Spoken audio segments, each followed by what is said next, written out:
Before the Fall, Episode 1. The Terrible Old Man. Kingsport is an old place, older than its streets, older than its docks, and older than the fog that drifts in from the sea.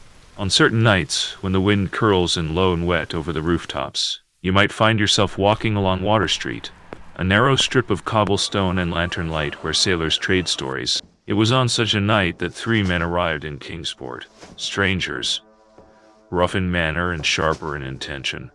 They moved with the confidence of predators, and the town watched them with quiet unease. There was a house on Water Street, a crooked, peeling place with a rusted iron gate.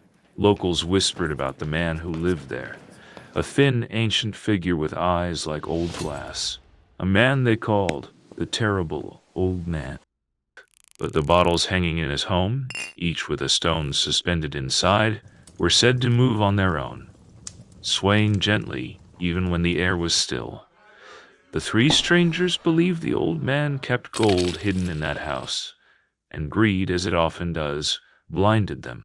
While one man kept watch at the gate, the other two slipped through the back door, their footsteps swallowed by fog.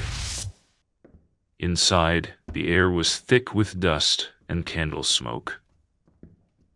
The bottles trembled, barely, as though aware of what was coming.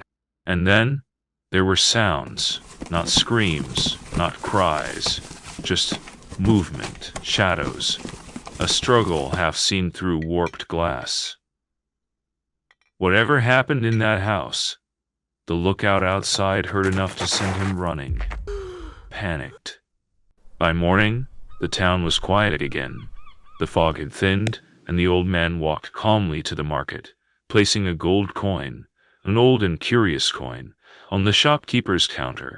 The stains on his coat were faint, sea-dark, and no one asked where they came from.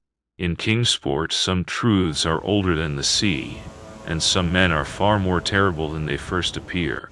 By morning, Kingsport had its answer. 3 bodies washed up on the rocks below the old man's cliff, broken by the tide.